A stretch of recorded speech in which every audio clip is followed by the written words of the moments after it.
नमस्कार। जब किसी शहर के अधिकारी निर्लज और प्रतिनिधि निकम्मे हो जाते हैं, उस शहर की स्थिति क्या होती है, मैं कैमरे के माध्यम से दिखाने की कोशिश कर रहा हूं।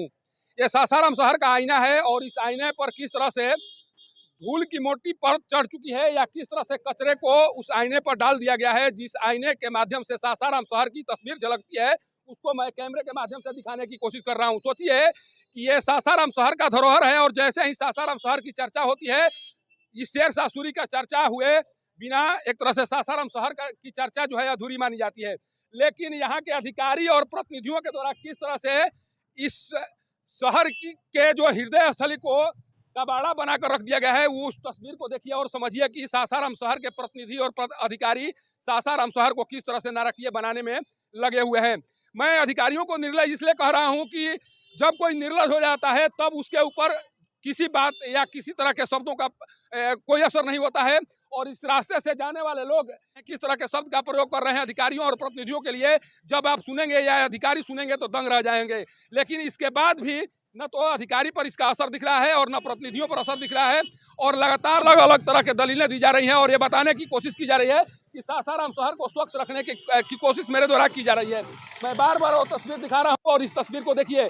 एक तरह से जिस तरह से दिल्ली में कूड़े का पहाड़ नजर आता है, उसी तरह से सासाराम शहर में ये कूड़े का पहाड़ नजर आ रहा है। और सोचिए कि जिस समय सासाराम शहर में साफ सफाई के नाम पर 86 लाख रुपए खर्च किए जा रहे थे, उस समय भी इस तरह की स्थिति नहीं थी, जबकि अभी 1 करोड़ 5 लाख रुपया सासाराम शहर की साफ सफाई व्यवस्था पर खर्च किया जा रहा है। इसके बाद में भी इस तरह की स्थिति उत्पन्न हो गई है। सासाराम शहर में इस तरह की स्थिति कभी भी दिखाई नहीं पड़ी थी, लेकिन 1 करोड़ 5 लाख रुपया प्रति माह खर्च करने के बाद भी ये नज़ारा सासाराम शहर का दिखाई पड़ रहा है। अगर स्थिति इस तरह की सासाराम शहर में दिखाई पड़ रही है तो अधिकारियों को निर्लज और प्रतिनिधियों को निकम्मा न कहा जाए तो क्या कहा जाए। हमारे साथ एक समाज सेवी हैं, राजनेता भी हैं, लगातार अभी चुनाव भी लड़े थे, मेयर के पद पर इनकी पत्नी चुनाव भी लड़ी थी।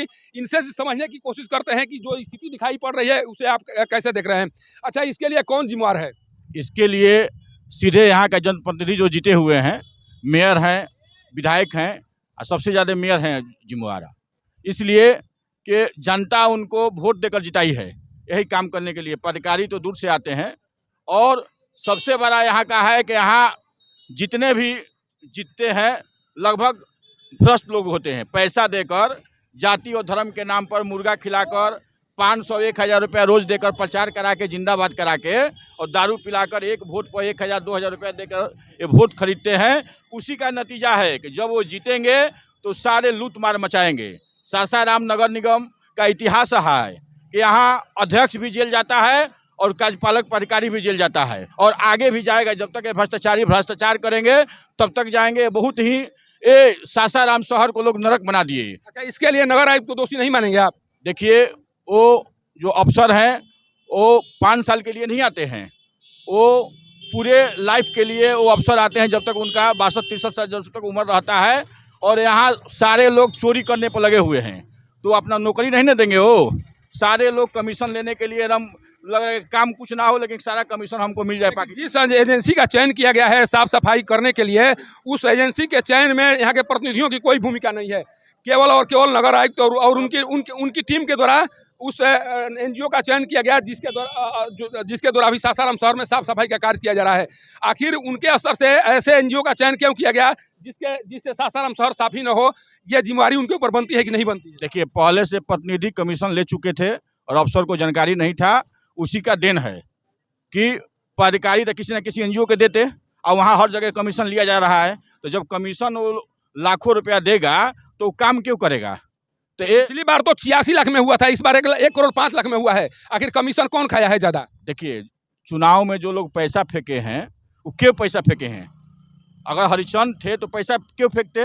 प्रचार में पूरा हजारों की संख्या में 1-1000 रुपया देकर जिंदाबाद कराना, हर वोट पर 2000 रुपया देना, 1000 रुपया देना, तो पैसा वही निकाल रहे हैं ना। वो आरोप लगा रहे हैं अपने बचने के लिए, इसलिए वोट का राजनीति करना है। यहाँ पर एक दर्शक भी हैं। अच्छा, ये कह रहे हैं कि जो स्थिति दिखाई पड़ रही है उसके लिए केवल और केवल प्रतिनिधि जिम्मेवार हैं, अधिकारियों को इसमें दोषी नहीं मार रहे हैं। आप क्या कहेंगे? ये तो सर सारा अधिकारी का देन है सर। इसमें मेयर का भी देन है। मेयर सिर्फ नाम के लिए है, उप मेयर भी वही दशा है, मेयर का भी वही दशा है।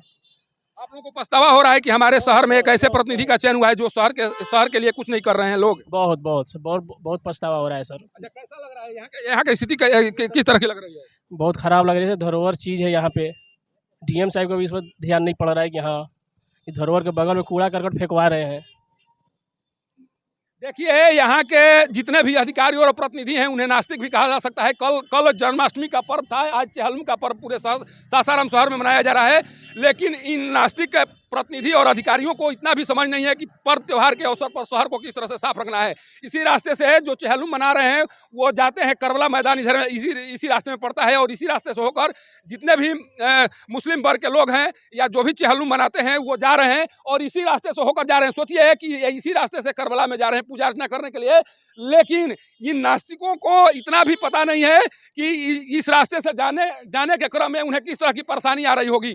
सोचिए कि जब अधिकारी निकम्मा, निर्लज और नास्तिक हो जाए, उस शहर को कोई नहीं बचा सकता है। चाहे यहाँ के लोग कितना हो भी कुछ कर लें, कितना हो भी आरोप लगा लें, कितना भी गलत शब्द का प्रयोग कर लें, यहाँ के अधिकारी और प्रतिनिधि सुधरने वाले नहीं हैं। और आशुतोष जी जिस तरह से आरोप लगा रहे हैं कि जब आप वोट देते समय जाति, धर्म और मुर्गा और दारू के आधार पर प्रतिनिधियों का चयन करेंगे, तब तक से सासाराम शहर में इसी तरह की स्थिति दिखाई पड़ेगी। और इनके आरोप में कहीं ना कहीं वो सच्चाई है। अगर सच्चाई नहीं होता तो जिनके द्वारा यहाँ पर प्रतिनिधियों के चयन में अपना योगदान दिया गया है, उनके स्तर से क्यों नहीं आवाज़ को उठाया जा रहा है या आवाज़ को बुलंद किया जा रहा है, जिससे पता चले कि नहीं, आपने जिस हक से वोट दिया था उसी हक से आप काम कराने का अधिकार भी रखते हैं। लेकिन किसी के द्वारा आवाज़ नहीं उठाया जाना, ये दर्शा रहा है कि कहीं ना कहीं आपका मुंह बंद हो चुका है। आप प्रतिनिधियों से काम इसलिए नहीं करवा रहे हैं कारण कि आप गलत तरीके से वोट किए हैं, और इसी कारण से आप प्रतिनिधियों के सामने मुँह खोलने के लिए विवश नहीं है। आप भी हैं सर, क्या कहेंगे? जो स्थिति दिखाई दे रही है उसको लेकर क्या कहेंगे? ये बहुत खराब स्थिति है, ऐसा गंदगी नहीं होना चाहिए। ये स्थिति कभी दिखाई पड़ी थी इस तरह की? कभी ना, कभी नहीं दिखाई पड़ी। पहली बार दिखाई पड़ रही है? हाँ, पहली बार ऐसा दिखाई पड़ा। क्या इसकी परेशानी आ रही है? इससे बदबू बहुत आ रहा है और लोग को जाने में भी परेशानी है, आने जाने में भी। सारे लोग कह रहे हैं, लेकिन प्रतिनिधि और अधिकारी को ये समझ में क्यों नहीं आ रहा है?